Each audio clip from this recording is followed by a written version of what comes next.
Wolves are flirting with relegation from the Premier League this season, with just 2 points after 12 games. No side has ever survived from this point, so it is a massive uphill battle.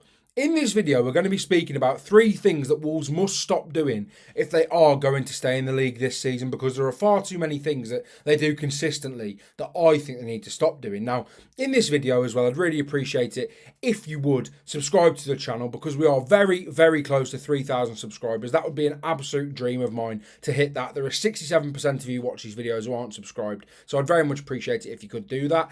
And let's get straight into this one.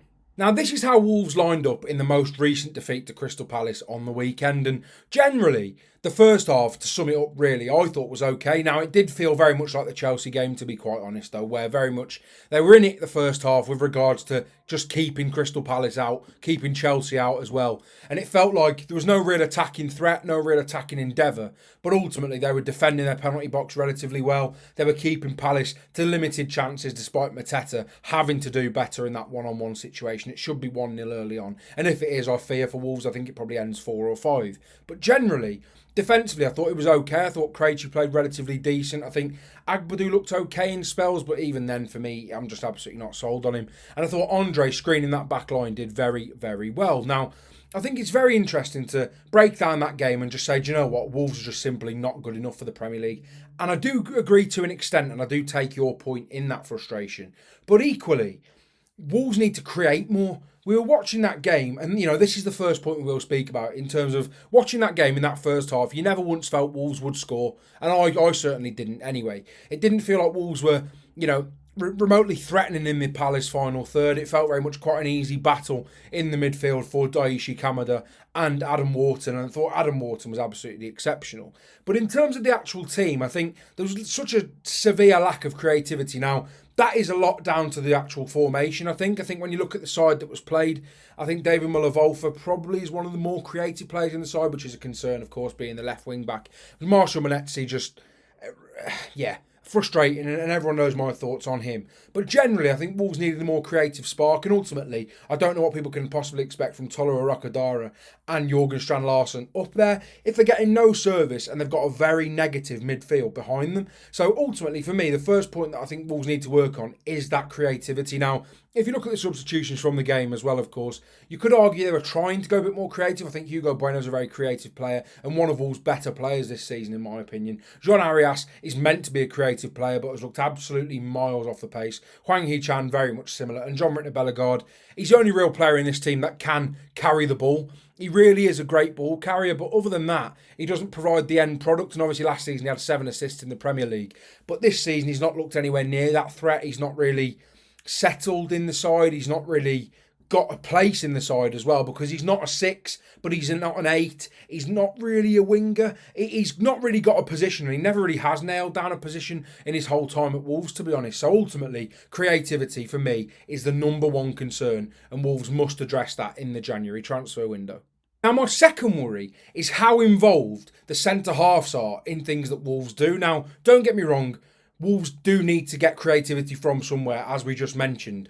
But we should absolutely not be seeing centre-halves that are playing in that back three, unless it is Krejci, because we know he's got that ability to drive forward. He's very comfortable on it. And you could argue the same with Totti. But a lot throughout that game, I was getting extremely frustrated. Now, in the game itself, you're very much looking at sort of Tolo Arokadara here, Jorgen Strand Larsen somewhere in here. Slightly more advanced midfielders in Monetzi somewhere around here. Andre a bit more, sort of further forward. And then you're looking at Muller-Wolfer very high and Jackson Chachua very high. But what was the biggest concern for me in this game was Emmanuel Agbadou. Now, he's come under flack this season a lot, and I actually thought he was relatively okay on the weekend. I don't think he was great, but the big concern for me was how involved he was becoming in attacks and how unwilling Wolves are to give Jackson Chachua the ball. Now, that is a massive issue. That is an absolutely huge issue, because I've made it abundantly clear Jackson Chachua, for me, is nowhere near Premier League quality. I like him as an athlete, and I think he's an excellent athlete. I think he's quick. I think he's strong.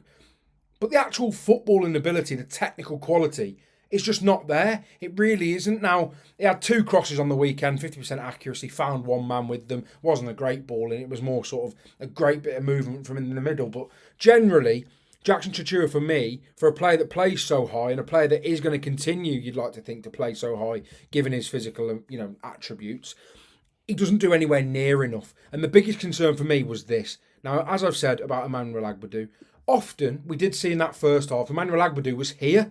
We'd almost see Joao Gomez shifted over a little bit, Manetzi had shifted over a little bit. And then Emmanuel Agbadou was in these spaces. Now, I don't know about you, but I don't want my centre-half trying to cross balls into the box from this position, because the crosses, quite frankly, were abysmal. He had 3 crosses in that game from centre-back. And the two main issues within this lie with regards to Agbadou and Chachua. Now, Agbadou, for me, as I've said, nowhere near good enough on the ball, in my opinion. I don't think his crosses were particularly good, and I don't think he should be in that area as a centre-back, unless Wolves are really pushing for a goal and it's perhaps a draw. But this, for me, is really frustrating, because nobody trusts Jackson Chachua on the ball, and rightly so, because he, like I've said, technically he's nowhere near good enough. So you've got a right centre-back that feels like he wants to get forward because you need a goal. You're relegated, a side that could be relegated this season, and you're hungry to score and make something happen. But it's not your role. It's really not your role. It really wasn't for Agbadou a role that he should have played. And there were a few times where the ball ended up in these spaces and Wolves ended up caught out because Agbadou was out of position. Chachua was also out of position, and it leaves a huge gap. Now, because no one trusts Chachua on the ball, he's not receiving it. So why is he playing so high up if he's not receiving it? This is the issue that we've got, is the fact that Agbadou is okay on the ball, but he's nowhere near the level that he thinks he is on the ball. And then Chachua, everyone in the squad, it feels like, knows he's not good enough. So how can you possibly create a winning formula when you know your players actively aren't at the level? And I think that's very much the case on the left-hand side as well. I think Mola is okay. I think he's a lot better than Jackson Chachua, by the way.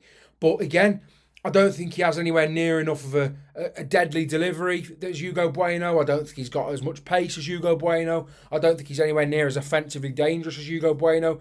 He is in a different way in terms of, I think he's got a better shot on him. I think he's better at arriving late into the box than Hugo Bueno.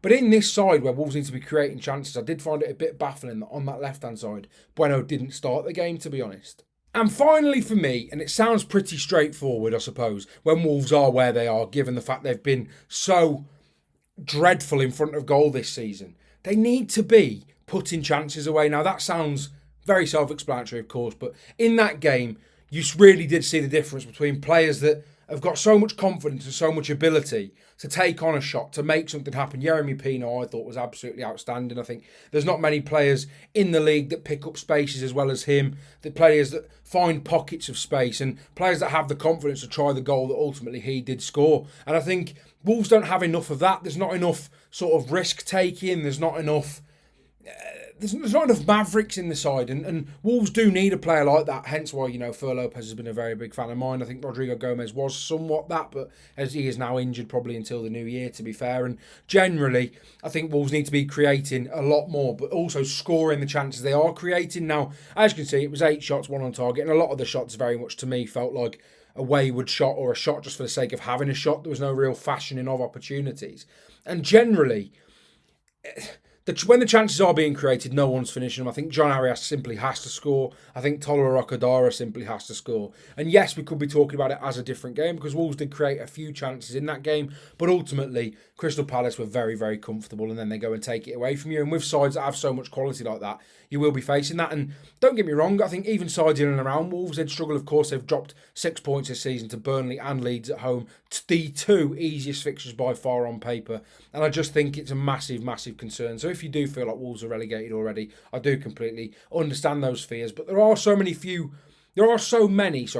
tactical tweaks that Wolves can make in order to make more chances, to create more chances. But ultimately, when the ball goes in that box, your £25 million strikers have both got to score. They simply have to score. John Arias has to score as well. He's obviously not one of the players I'm on about, but Larson and Rokodara both have to score and generally create more for themselves as well. And I just think the two big men up front dynamic seems very relegation acceptance, to be honest. It's very old-fashioned, but ultimately I get why Wolves are playing that way, because Leeds have done it and picked up a few points. Burnley have done it and picked up a few points, but ultimately you need more quality. And in January, there's going to have to be a serious overhaul of this squad, because there are so many players that aren't good enough. And of course, on this channel, we will be speaking about that as well. So stay tuned to the channel. There will be daily videos about it, and I'm sure we will be making some very interesting recommendations as to who Wolves will bring in. We'll be doing one based on homegrown players and one based on general footballers that I believe Wolves should be looking to bring in this January, as well as players that Wolves should be looking to offload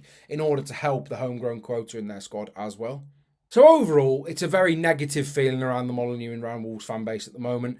I hope these videos are somewhat cheering you up, making you feel a bit more optimistic. I think if Wolves can do some of the things that I've mentioned in this video, I do think that it will become a lot easier for them to try and stay in the division. But as I say, it's not all simple stuff, and there are a lot of things that Rob Edwards has to do on that training pitch to get the best out of these players and in January. So if you did enjoy this video, as I say, 67% of you who watch the videos aren't subscribed. We are 50 subscribers away from 3,000, which was an absolute dream of mine. It felt like a pipe dream, and now I do think it's a real possibility. So thank you all for the support on the channel recently. Let me know what you think in the comments Wolves need to stop doing, and what you'd like to see Wolves start doing under Rob Edwards as well. And I'll see you all in the next one.